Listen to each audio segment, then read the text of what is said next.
Welcome to Ill-Equipped History, where two best friends who don't know jack shit about history talk to you about it anyway. We don't know shit. We don't know shit.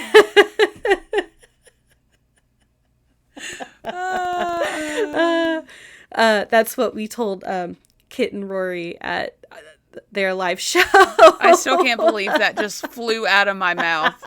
I was not planning on saying that. I panicked and I yelled, "We don't know shit." Because they were asking what the premise was to our podcast, and we said, we talk about history. Oh, are you guys historians? No, we don't know shit. No, we don't know shit. And I said it so aggressively. I said, we don't know shit. Which they loved. They laughed a lot at that. They did. I'm Morgan, and this is Emily, and we're still riding the high of seeing this Paranormal Life live. We'll never get over that. No. You know what? I've had 2 kids, and this is the highlight of my life. So I'm just kidding. Well, how are you doing, Emily? Oh, I am so good. We have things falling in place. Yes. For our October fun thing. And I finished knocking down the walls in my bathroom closet today. Hooray! Yay! That's been a long time coming. It was deemed non-load bearing, so I went ham on it. I went crazy.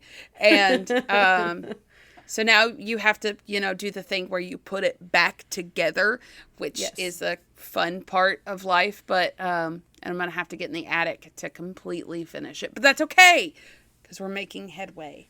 How are you? I'm good.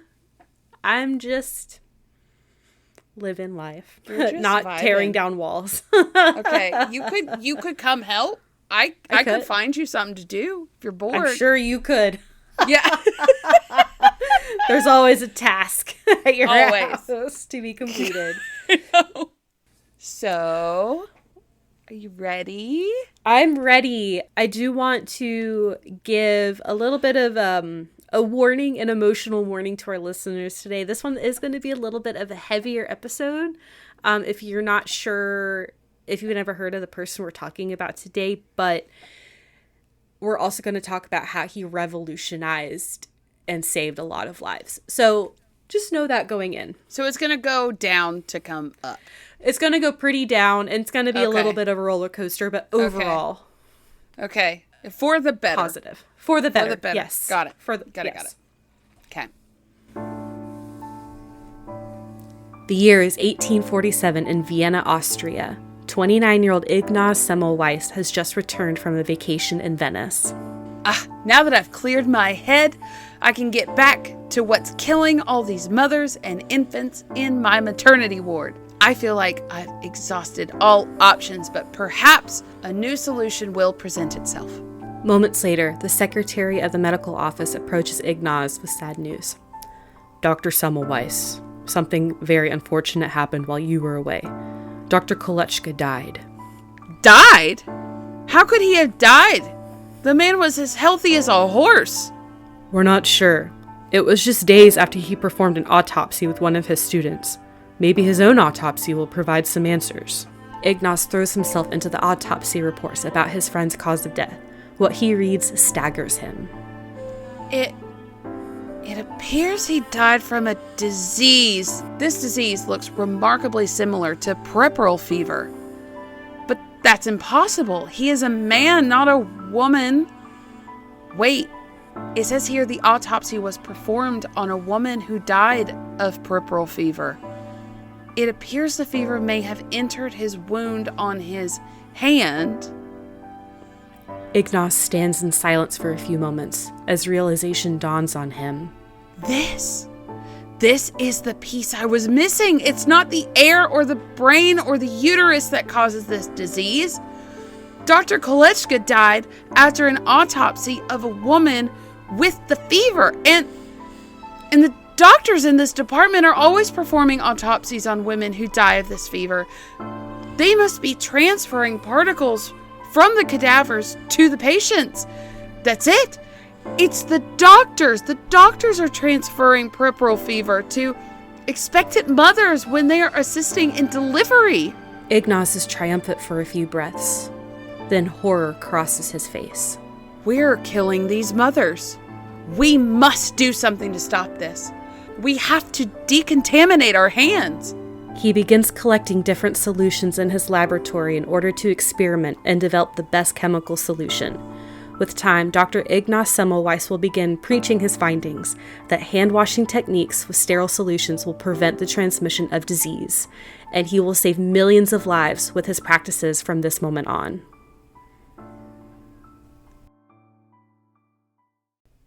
That's... wow. I've been geeking out about this man for like the past week. I'm not going to fluff it up. We're talking about Ignaz Semmelweis. He is known, some people call him the father of preventative medicine. Okay. He's also known as the savior of mothers. Oh, thanks, man. Because and we'll get into it, he discovered something that would revolutionize medicine forever. Wow. So let's get into his birth and early life. We don't know a whole lot about his early life, but, his name is Ignaz Philipp Semmelweis. He was born July 1st, 1818. He was number 5 of 10 children in what is now present-day Budapest in Hungary. His father was, I'm going to just say Joseph Semmelweis. Okay. I saw he was a spice trader. I also saw he was a grocer. And then his mother's name was Theresia Müller. And that's all we know about his early childhood. Okay. Because he didn't come from a notable family, all of that. When he was 11, he started studying in 1829 at the Roman Catholic University School. And in 1835, when he was 17 years old, he graduated. Did I say 1835? I don't know. I'll just restate it. In 1835, when he was 17 years old, he graduated from the Cistercian St. Stephen Secondary School. He was a very good student. He made very good grades, or quote-unquote high marks. And after graduating, he enrolled in a 2-year arts and humanities program at the University of Pest. And at this time, Budapest was not a thing. There was the town of Buda, there was the town of Pest, and there was the town of Oduba. They're all separate, and then later in 1873, they would all combine to create Budapest. I'm going to be honest, I had no idea that happened. I didn't know that there was Buda and Pest. The third one must have just got absorbed, poor thing. I think so. Yeah, I didn't know that either. That's cool. I got this from a Hungarian website that was thankfully translated very well into English. Thank God. A lot of my resources come from a website. It's semmelweis.hu. Okay. Linked in the show notes. In 1837, Ignaz went to university. He first started, his father wanted him to become a lawyer or a judge advocate. But in his first year, he ended up switching to medicine. And he attended the University of Vienna. Ignaz's dorm mates were all medical students, and he thought their course of study was a lot more interesting than his. He was like, you guys get to do autopsies and look at bones. That's way cooler than pre-law. I mean, it kind of is. Yeah. And he was a very good student at university. He received his doctorate in medicine in 1844, and he earned his obstetrics degree that same year and a surgical license in 1845. So he started out in surgery, then he pivoted to obstetrics. I've seen a couple things where he may have been moved to obstetrics, which was not seen. It wasn't as glamorous as surgery. And it may have been for anti-Semitism reasons, because he was Jewish and Hungarian. Not sure. But you know what? It worked out in the end, right? It did. He was kind of wondering what to do. He wasn't 100% sure. He started taking English lessons. English lessons. English sessions. I need English sessions.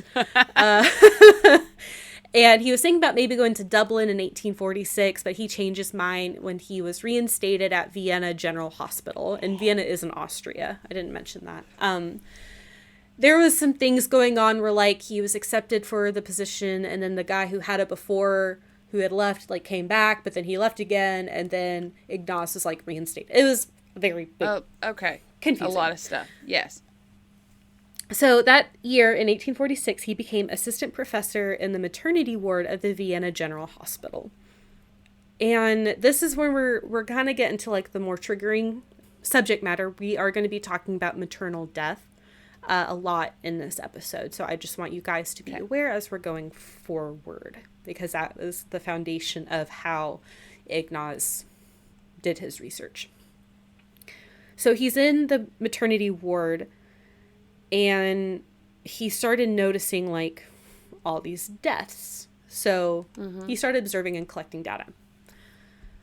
At the time, there was a disease called either childbed fever or puerperal fever. I'll be going back and forth between those two names, but they're the same thing. Childbed fever is so much easier to say. It's way easier to say.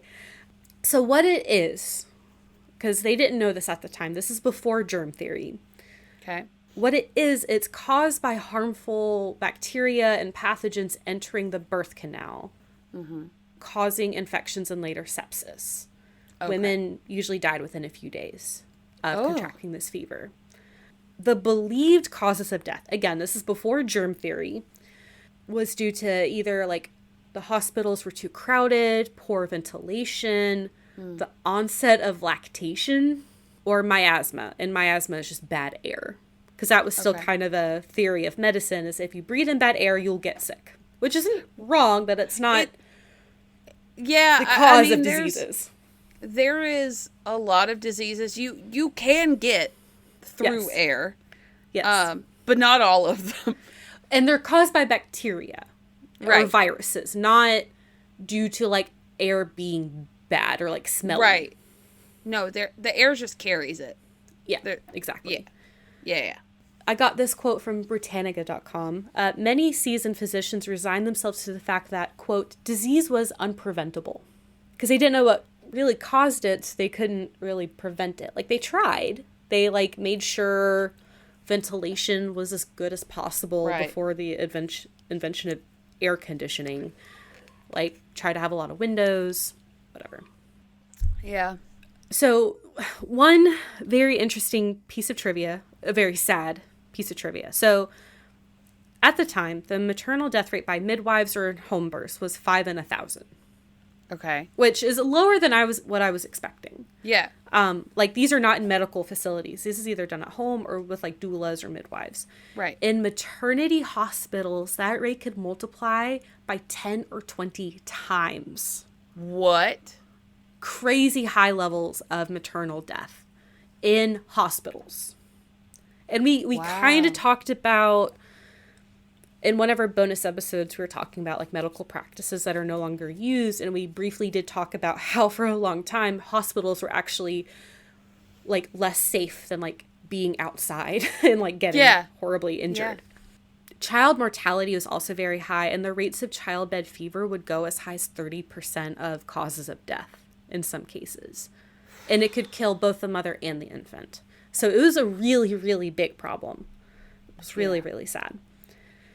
So in the Vienna University Hospital, where Ignaz Semmelweis was, there were 2 different wards in the maternity ward. There was one ward that was staffed by male doctors, physicians, and students, and the other was by female midwives. So women, it was like on every other day, they would be like, you go to this one, you go to this one, you go to this one, you go to this one. They just kind of, like, took turns with women who were giving birth or being treated. So when women were being treated by the physicians, the doctors, and the students, their mortality rate was an average of 10% from childbed fever. Where the midwives, their maternal death rates by childbed fever were closer to 3%. Wow. Huge difference. The doctor's ward had almost 5 times the death rate as the midwives, which is crazy. I'd be staying at home, I think. Yeah. Your chances are better. I mean, women, like, this is so sad. Women would find out they were going to, like, the doctor's ward, and they would, like, get on their knees and beg to not go to the doctor's ward, to please let them go to the midwife's ward because their chance of death was so high. It's so sad. So sad. Oh, my God. And people were like, why is this happening? So they noticed there was a difference, but never really fully investigated. They were just like, yeah, this sucks. And, like, they even had, like a council or, like, an official investigation, but no one could figure out what was going on. Why is this different? Why is there this difference? I'm sorry. Are the midwives washing their hands? Staying clean? We'll talk about it. Okay. It's not just washing hands. It's what else the doctors are doing besides hand washing. So Ignaz sees this difference, and he's really determined to figure out why. Because he doesn't want to lose patients. This is horrible. So he starts observing the differences between the two clinics. He sees in the midwife's clinic that women give birth on their sides. And I think in the doctor's ward, women were giving birth on their backs. So he was like, let's switch that. Let's have the women give birth on their sides, like in the midwives. No difference in deaths. He was like, okay, what's the next difference? In the doctor's ward, when women were dying, a priest would come in and give last rites to the women who were on death's door or who had died, and he would ring a bell. And Ignaz was like, maybe it's the bell that's, like, causing mortal terror in these women that are causing them to die. Again, they have no idea germs exist at this point. Like, they're literally just trying to figure out what I keep having to remind myself. It's not the bell, guys. This is decades before germ theory. So he has the priest stop ringing the bell. No difference. Okay. Yeah. So he's like, okay, what's going on? And so this is a quote from Ignaz Semmelweis. It's a bit of a long quote, but it kind of gets into his head in his later published book. I was convinced that the greater mortality rate at the first clinic was due to an endemic, but as yet unknown cause, that the newborn, whether male or female, also contracted childbed fever, convinced me that the disease was misconceived. I was aware of many facts for which I had no explanation. Patients who delivered prematurely or on the street almost never became ill, and this contradicted my conviction that the deaths were due to endemic causes. The disease appeared sequentially among patients in the first clinic. Patients in the second clinic were healthier, although individuals working there were no more skillful or conscientious in their duties. Everything was in question. Everything seemed inexplicable. Everything was doubtful. Only the large number of deaths was an unquestionable reality. Oof, that last line. So he really starts looking into the data from the hospital, and the hospital has been recording who goes where since 1784 for, like, almost 100 years at this point. And then he starts performing autopsies on the women who died in the different wards to try to see if there's some kind of difference. Like, he's really, really trying.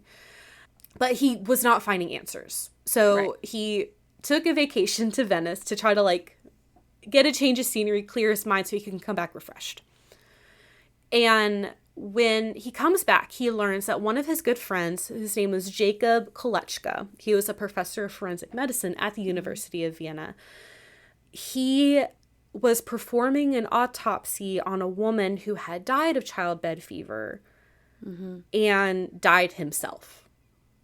Okay. And Ignaz was like, what the hell? Like, what do you mean he died? Like, there's no reason for him to have died, just performing an autopsy. So he read, I don't know if he did Kolečka's autopsy or if he just read the notes from Kolečka's autopsy. I'm not sure. I couldn't really find like a specific answer.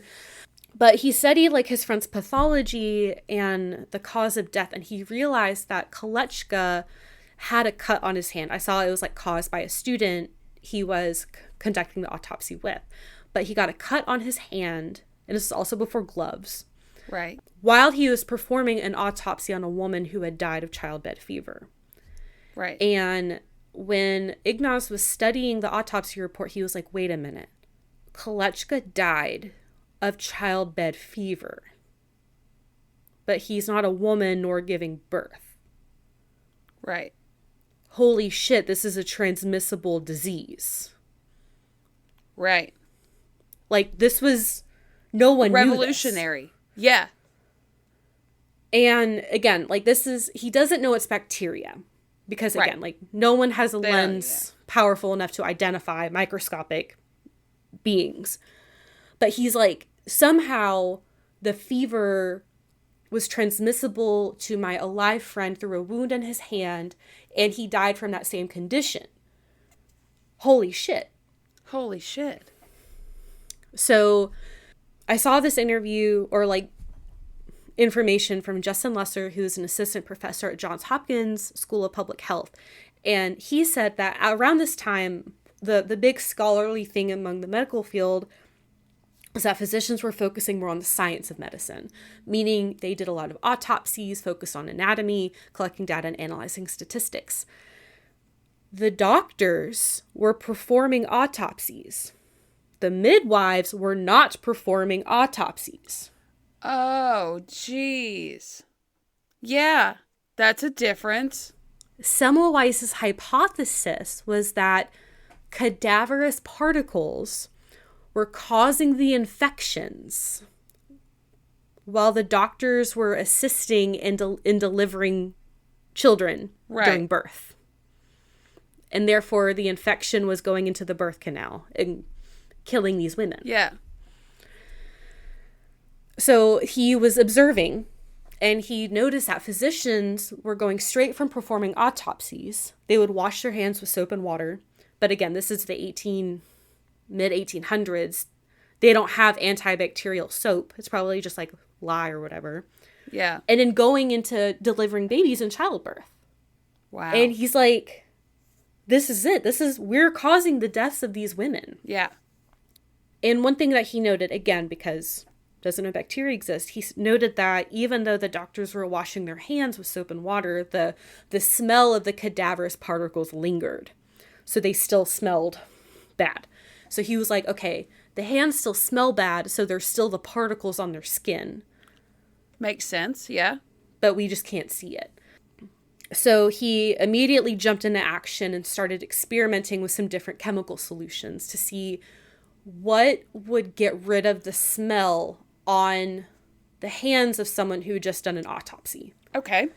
And he found the best solution was chlorinated lime. It was 1 ounce of lime to 2 pounds of water, or calcium hypochlorite was the technical solution. Okay. With hands submerged for 45 minutes with a scrub brush would be like his eventual best practice. Not only did this get rid of the smell of an autopsy on your hands, it also, unbeknownst to him, killed bacteria that was in all the nooks and crannies and folds of your hands. Yeah. Especially if you're washing. 45 minutes is a long time. It's a very long time. And we'll get into that in a little bit. And they had to use a brush to scrub underneath their fingernails. Because again, this is before nylon or latex gloves. Yes. They just had their bare hands and maybe cloth or leather gloves. So he believed that the overpowering smell of the chlorine would eliminate the cadaverous particles. Okay. Which it did. It did.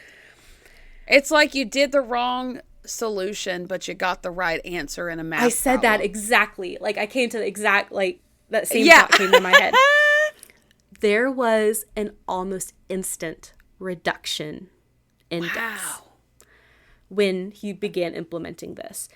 This is a quote from Semmelweis.hu. Quote, by instructing doctors to wash their hands in a chlorine solution, he was able to dramatically reduce mortality from childbed fever. Wow. My next section is called, Hey, Hand Washing Works. It sure does. So, Semmelweis received permission from the chief of medicine at the hospital to begin implementation of the chlorine hand washing technique. So, his first step, he did have to tweak it as he went. So the first step was prior to entering a maternity ward, especially after completing autopsies, personnel had to wash their hands in the chlorine solution. But they could use soap and water between patients within the maternity ward. You just couldn't go from outside to inside without washing your hands. Okay. Between June to August of 1847, so like 3 months, maternal deaths from childbed fever fell from 7.8% to 1.8%. What? I'm telling you, Whoa. almost instant drop in deaths. Wow. However, it wasn't perfect. There was a spike in deaths in October and November. So he realized that infections from patients had spread within the ward. Okay. Because they were just using soap and water between patients. And so now he was like, okay, you can't just wash your hands with chlorine coming into the ward. Now you have to wash your hands with chlorine between each patient. And then he realized after this, it's not just the cadaverous particles, but, quote, any decaying animal organic matter. Okay. Again, because he doesn't know germs exist yet. Fair. I mean, he's making some solid points for not knowing germs exist. Yes, I agree. I agree. So in 1848, when the preventative techniques were being fully implemented, childbed fever death rates fell to 1.27%. Wow. Which was less than the midwives' ward. Wow. And in 1847 and 1848, results were published in the Journal of the Medical Society of Vienna. And other maternity clinics were encouraged to begin using these practices. However, and this is the stinger in all of this, most responses were very critical and negative. Are you kidding me? I'm not kidding. We have data that shows. Yes. We have. Oh my God. Yes. I want to go back and punch people. Yes. This is going to be a very frustrating part of this story. So I read an article, it's cited in my sources, but it's like a research article about Dr. Semmelweis by these three authors. Their names are Kadar, Romero, and Papp, if you want to look at the article. But this quote says, quote, "The main reason for the resistance among members of the medical community was the paradigm shift that required one to accept that disease, such as childbed fever, could have just one necessary cause." Because again, they're like, it's bad air, it's the uterus malfunctioning, it's the psychological stamina of the woman, like it's everything but them. The actual problem. Everything but them. And the hand washing techniques wouldn't even, and we'll talk about it when we get there, but it wouldn't become widely accepted until germ theory was established. Oh my God. So Ignaz is like, okay, hand washing works. Let's start sterilizing our medical equipment. And mortality rates further dropped to 1%. Wow. From childbed fever. So in 1847, he ordered all medical staff in the entire hospital to begin following these hand washing sterilization techniques before and after all patient examinations. This was very unpopular, one, because it took so long, 4 to 5 minutes, and two, it actually was very damaging to their hands. Like, it caused abrasions, it caused inflammation, their hands would burn, become very chapped. They would hurt. I mean, you're dipping your hands for 5 minutes in a chlorine solution multiple times a day. So I do get, like, that part, like, seems very painful because they didn't have gloves or antibacterial soap. So even though the mortality rate dropped almost overnight, these policies were not taken very seriously. Yeah. My next section is called, "Wow, everyone hates this except the survivors." Right. So it's widely believed that Semmelweis stood alone in his endeavor for hand washing. He did actually have a lot of support, mainly with like younger doctors and physicians who were not as tied in their old ways. Right. The seasoned, tenured professors and physicians who clung to the old way of doing things were very resistant. Right. But Ignaz did have a lot of friends and teachers and mentors who had his back. Good. What I thought was interesting is that Semmelweis was not the first person to connect, like, transfers of illness or contagion. Really? Yeah, I didn't know this. So Alexander Gordon, he was an obstetrician in Aberdeen, Scotland, proposed that physicians and midwives who treated women with puerperal fever spread the fever to other women they treated in 1795. Wow. And he actually published a book called Treatise on the Epidemic of Puerperal Fever. Wow. So in 1795, they're like, there's a contagion going on. Yeah. Somehow. Oliver Wendell Holmes, who's an anatomist, published The Contagiousness of Puerperal Fever in 1843, 4 years prior, and pleaded with physicians to stop performing autopsies on women who had died of puerperal fever. Yeah. But Semmelweis was the first to suggest hand-washing techniques. Right. To limit contagion. Okay. So there was some developing theory starting about contagion, but he was the first person to really act upon it to prevent it. So like I was saying, maternal death rates from childbed fever dropped from 10% to below 2%. Wow. Despite this clear correlation, a lot of doctors still resisted. And one quote I saw said, quote, "Many doctors were unwilling to accept that they might be responsible for their patients' deaths." I feel like if you're a doctor and I'd be horrified at myself if I realized that I had killed so many people, and then I would change my ways. Yeah. I think there was a lot to it. I think there was some pride, like, I'm the doctor, I know what's best. I think there was some denial going on. Because I do think, like, these doctors cared about their patients, and I don't think that they could, like, mentally handle the fact that they were killing so many people. Because that's horrible. I could not imagine the mental space that would put me in. And I think it was just, like, a reactionary thing, like, new information? No. No, it couldn't be us. We're the doctors. Right. And not even necessarily always from a prideful point of view, like you said. They're like, I can't believe I've been a doctor for 20 years, and I caused a lot of hundreds of deaths. Yeah. They were like, oh, it's miasma and the imbalanced humors of the body. It couldn't be us. Ugh.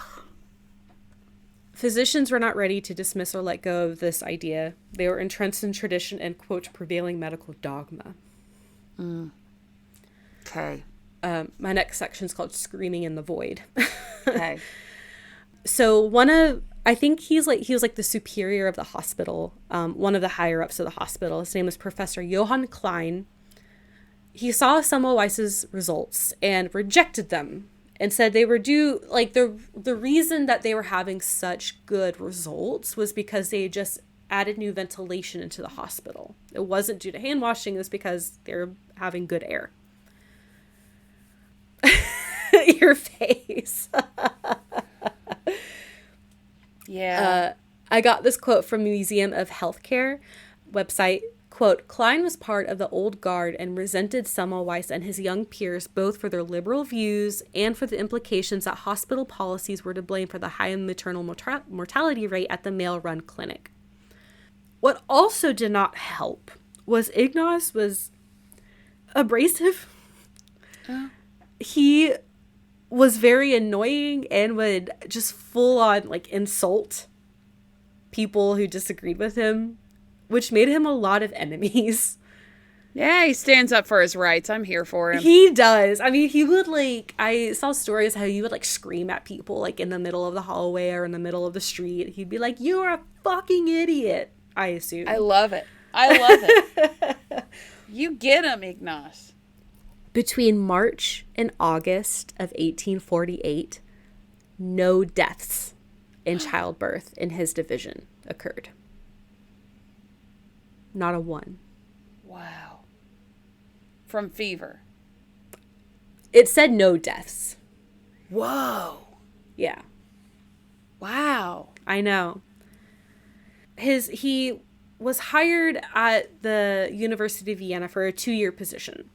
Right. In 1847. So 1849 comes around. He applied to a teaching position in the midwife department because he wanted to teach his methods. Yes.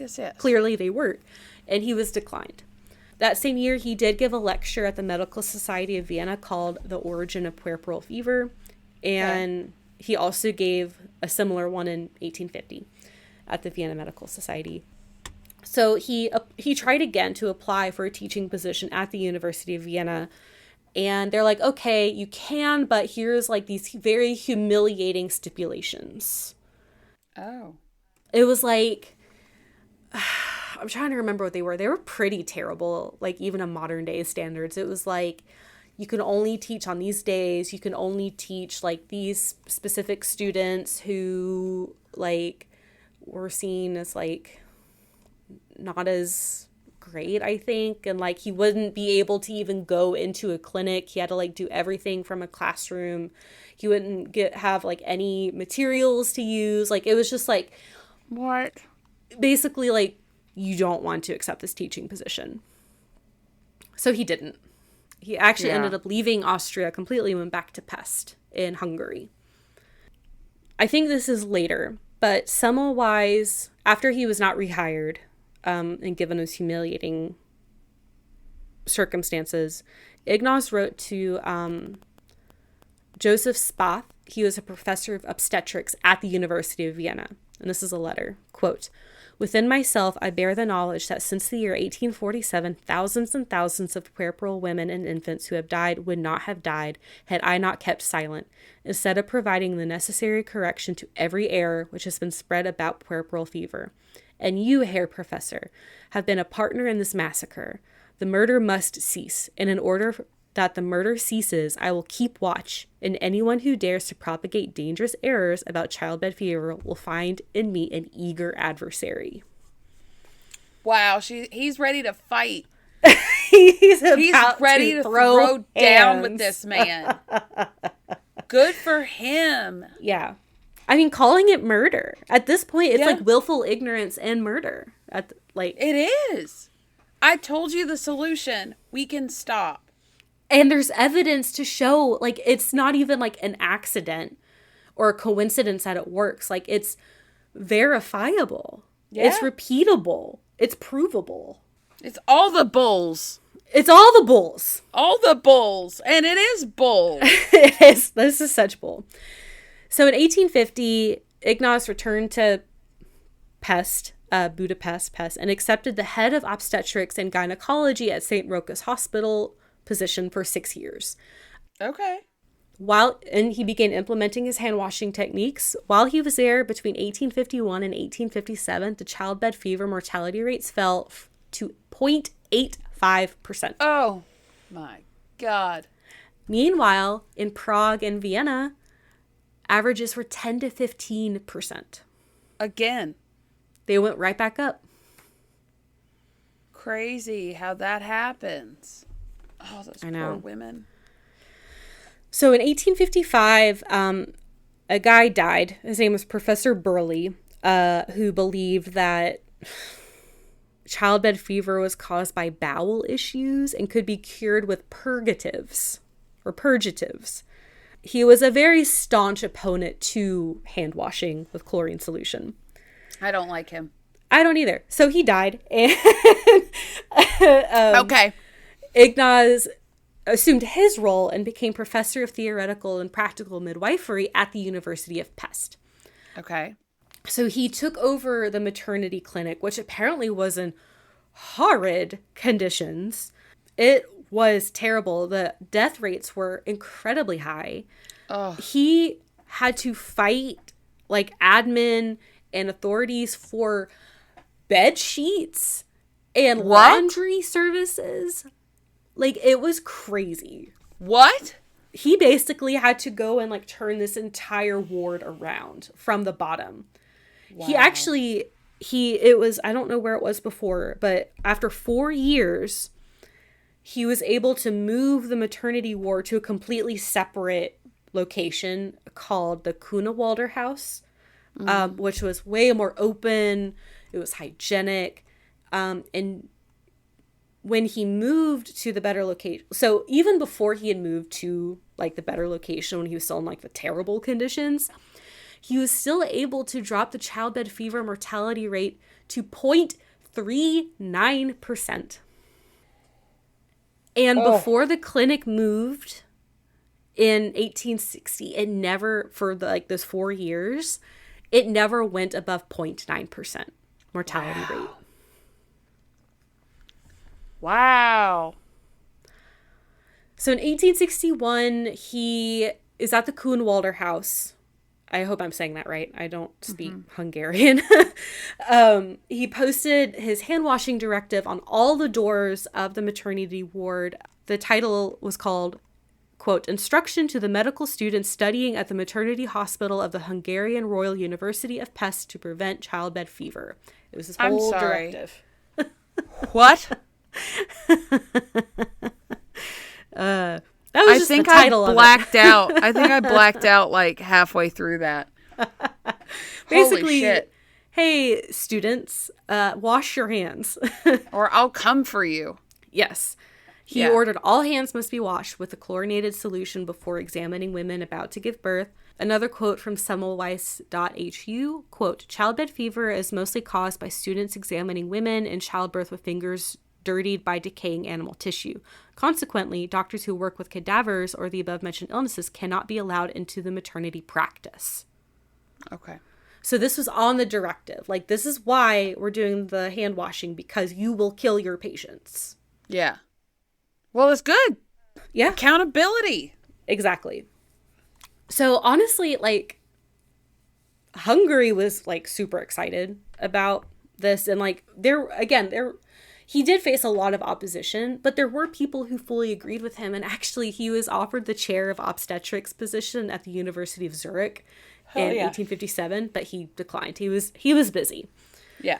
But so he was not only director of the maternity ward at the University of Pest, but he was on several other committees. I cannot talk. Committees. Committees. I'm just kidding. Committees.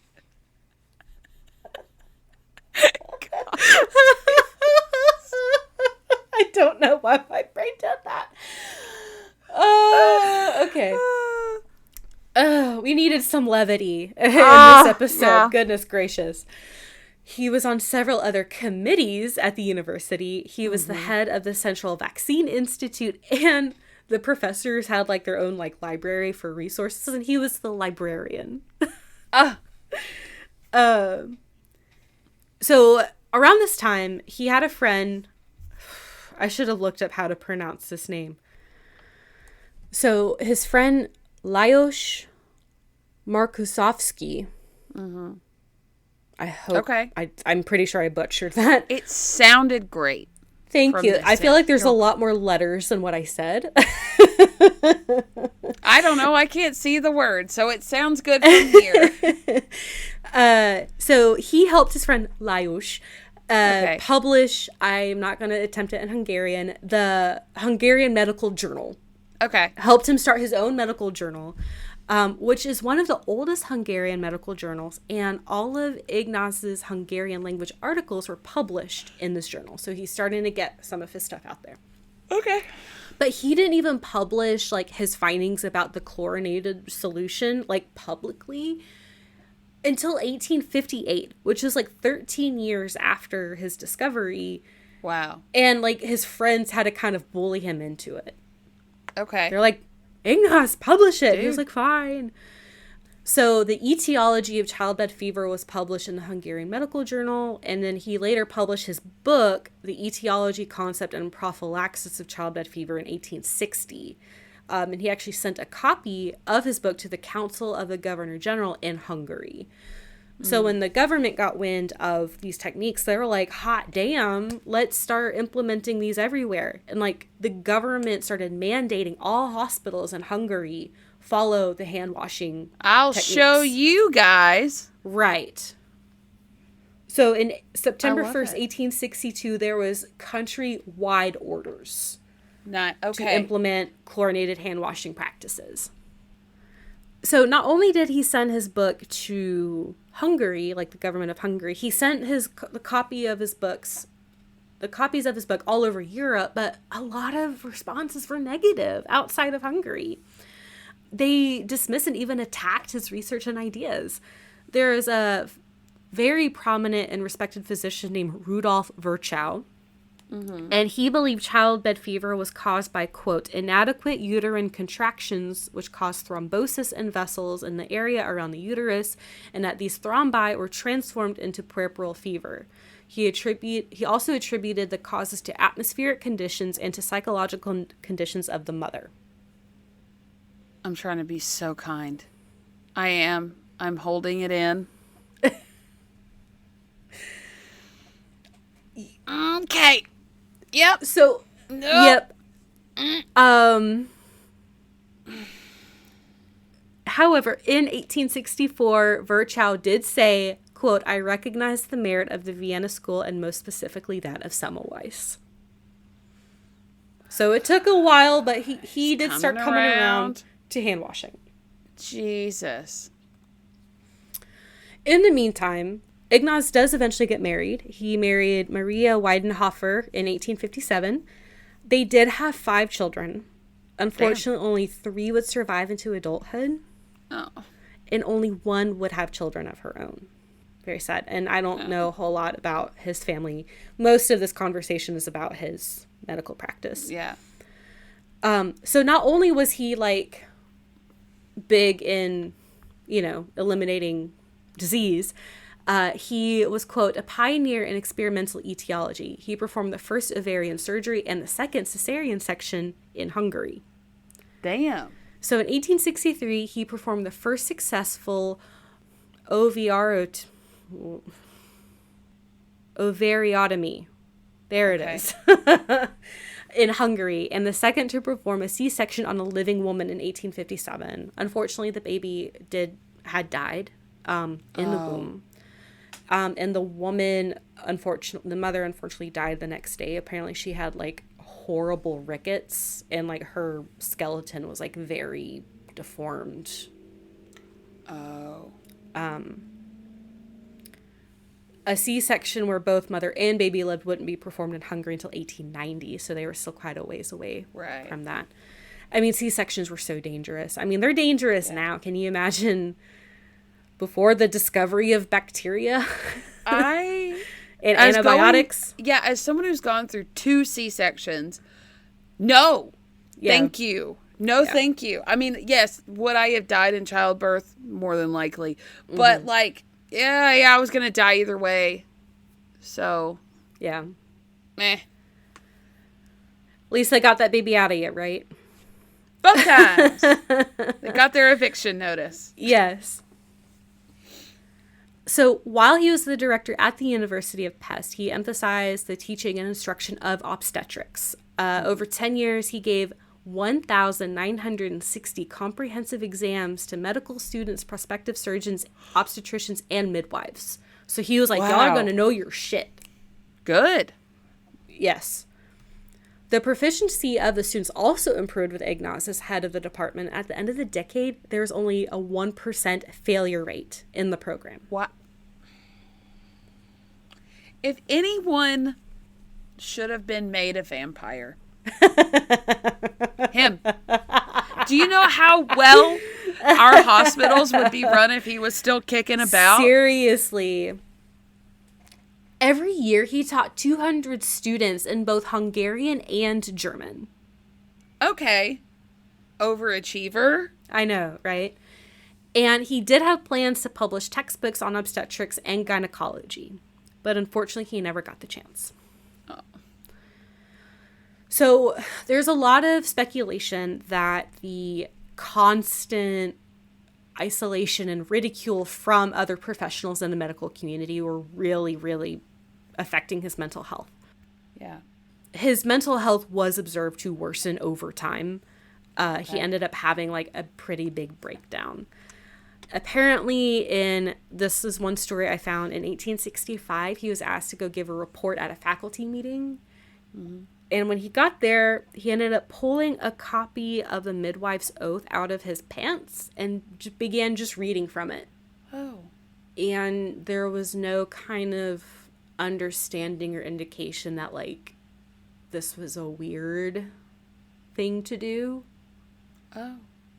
And I think there were some other instances of strange behavior. So his wife reached out to their friend, Professor Hebra, and I guess, like, he and some other colleagues at the university. It seems like they kind of like tricked him into going to a mental institution.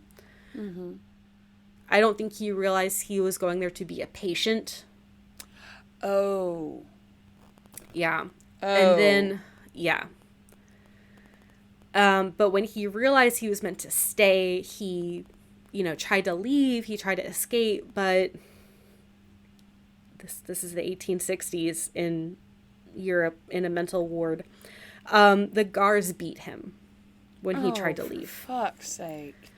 He was, quote, placed under confinement and subjected to treatments with castor oil. I don't even want to know what that means. I don't either. He was admitted on July 31st, and on August 13th, 2 weeks later, he died. There are several suspicions as to how he died. One is that he had syphilis, which can cause like mental instability, as the virus goes. There's suspicion that he may have contracted it from an autopsy. Okay. There's suspicion that he suffered brain atrophy after the beating. Because in his autopsy, brain atrophy was discovered in his brain, but that could also be the cause of the mental illness.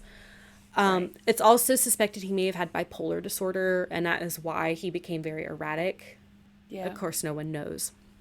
But the most probable cause of death is, and this is like the cruelest like plot twist, like twist of fate. He had developed sepsis from an infection in his hand. Oh. And it's suspected that killed him. Oh, no. Of all the things. I know. In his hand? In his hand. And I think this was kind of... So in 1963, 1964, radiology and pathology tests were done on his remains. And it's concluded he died of sepsis, quote, resulting from lingering osteomyelitis in his right hand. So in effect, he died from the same disease that he discovered the pathology of. And it's probably because he was in that mental facility. Yes. They probably that beat him and cut his hand. Yes. And then he got sepsis. Oh my God. That's the theory. I know. It's so sad. It's so sad. He was 47. What? He was 47 years old. Probably with younger children at the house. I think his youngest was 1. Oh my God. When he died. He was cremated. Maria brought his ashes to Budapest from Vienna in 1891 to the family crypt. And in 1965, his ashes were moved to the house he was born in, which is now the Semmelweis Museum of Medical History. Wow. My next section is called Germs Exist, Vindication. And we've talked about these guys before. Louis Pasteur and Joseph Lister. Yeah. Pasteur. Pasteur. Were very, very instrumental in germ theory. Actually, Pasteur's work in the 1850s, he developed germ theory of disease between 1860 and 1865. So, like, right when Semmelweis died, unfortunately. Yeah, had they not taken him, he probably could have gotten that vindication validation in person. Oh, yes. My God. And then Lister was using antiseptic, and I talked about Lister in a bonus episode, that medical bonus episode, but he was using antiseptic practices and hand washing techniques with carbolic acid in 1867. Wow. And then in 1876, Robert Koch linked Bacillus anthracis, which is a germ, to anthrax. So he was like, I found a germ and like linked it to a disease. So all these men like found like, oh, there's like this whole universe of microscopic creatures that cause illness. Yeah. and like we can kill them with the correct solutions.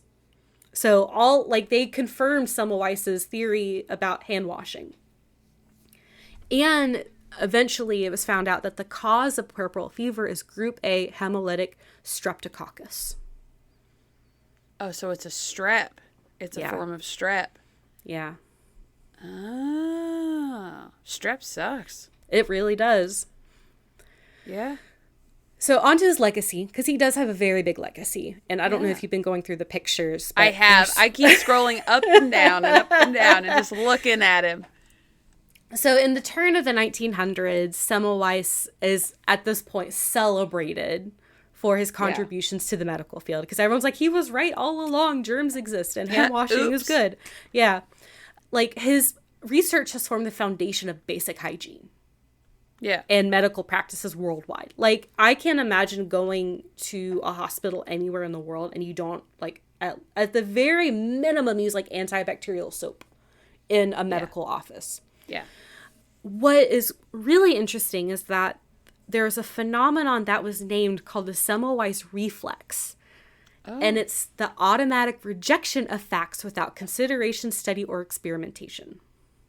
Because that's exactly what happened when he was like, hey, hand washing exists. And all the doctors were like, no, it doesn't. No. Huh. Get that out of here. I'm glad they put a name to that so they can call it out. Yeah. The Semmelweis.hu said, quote, it is a unique reflex-like human tendency that automatically rejects new information because it contradicts established norms, beliefs, or paradigms. Wow. And so in, like, medical school, like, they teach about this and warn against it. Like, hey, just because you have these preconceived notions about medical care doesn't mean that you can just reject any new practices. Yeah. Like, you have to have an open mind. Well, I always think, with something as simple as car seats. And people who say, well, we survived the 70s without these fancy newfangled car seats. And it's like, a lot of you didn't. Yeah. That's why we have these. Right. So they're like, that's not how I did it. It's survivorship And I bias. was fine. Yeah, exactly. So I always think about that. Yeah. It's been an argument. You can find examples of busts and statues of Semmelweis all around the university. Yeah. There's a ton of pictures on here that you've shown me. Yes. He's very honored. Also, the university conducts a Semmelweis Symposium, which is one of its most important scientific events, and the Ignaz Semmelweis Scientific Award, which was established in 1959. In 1969, the University of Pest renamed itself to Semmelweis University. And in 1916, that same year, I don't know if it's same or different. Okay. I got these from two different sources. The Medical University of Budapest renamed their medical department to the Semmelweis University of Medicine. I don't know if it's the same thing or not. Okay. Yeah. Some things may have gotten mistranslated. So it's either one university or two universities named themselves after him. Themselves after him. Yeah. Okay. And on his 200th birthday, which was in 2018, a commemorative coin was created, one side with his profile, the other with him washing his hands. Semmelweis University and Hungarian Medical Weekly collaborated to make this coin. They also had a stamp. They had a book, like his biography, and several statues. On March 20th, 2020, there was a Google Doodle of Semmelweis. Oh my God. In 2020. Wash your hands. Wash your hands. Everyone, please. And I will Semmelweis. Yes. And I'll leave you with this. Ignaz had a daughter, Antonia, who, again, was only 1 year old when he died. Right. She was his only surviving child who had children of her own. Okay. And two of her great-grandchildren, Dr. Kalman Huti and Dr. Tivadar Huti, they're brothers, both work at the Semmelweis University Veros Major Heart and Vascular Center. Oh, I've got chills. I know. Oh.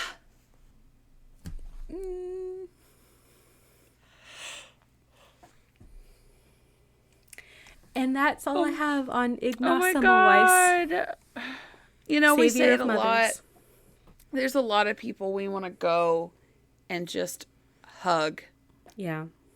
He is like the foundation of why I'm still alive today. Yeah. And why millions of women are still alive today. Yeah. And his life is so sad. I know. And he's the reason that, like, I had birth is not enjoyable, but as enjoyable as it could be in the hospital, because his findings made hospitals be like, oh, or the governments be like, oh, we got to tell these people what to do. So there's standards now. It's not just like a crapshoot going to different hospitals. And he was right the whole time. He didn't know why he was right, but he was right. But he was right. And he knew it. He had the data to support it. And those stupid people were not listening to reason. Yeah. They definitely ate crow after Pasteur and Lister were like, hey, motherfuckers, germs are real. Germs are real. I'm making beer now. Kiss my ass. Let me have a glass of milk that won't kill me. Yeah. Milk that won't kill me. Beer that stays better longer. And I'm saving babies.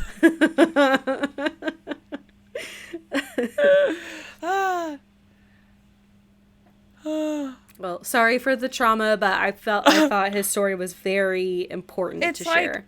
It's like heartwarming trauma. It's like, yeah, I think I've come to terms with, like, back in the day, childbirth was it was an ordeal. Die. Yeah. Yeah, you might die. And it's people like this that actually give you hope, because mortality rate is still fairly high for being 2025. Yeah, especially in the US. Yeah, which is scary. Yes. So I will be ceasing the child growing process. I am done. This one's closed for good. This one was never open for business. Yeah. This one, if I could get Nick shut down for business, that would be great. Yeah. Since we're winging it over here, but it's fine.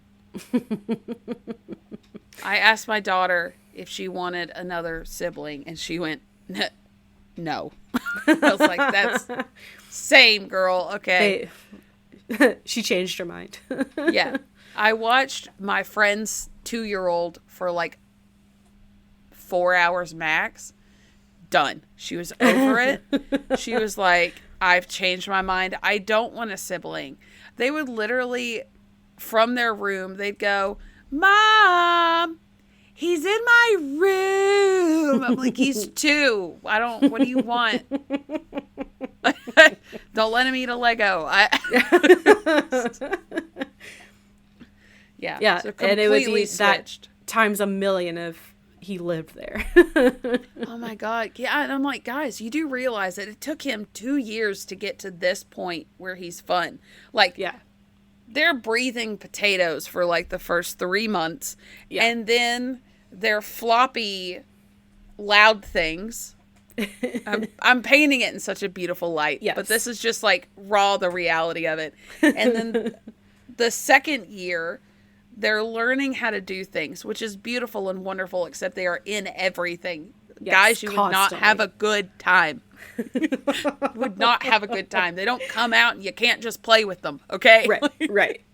Yeah. It's not fun. Well, thanks to Semmelweis. There's lots of babies. Semmelweis. I love him. I love the statues of him holding babies.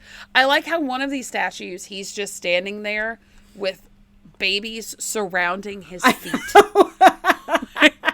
I think that's one at the university.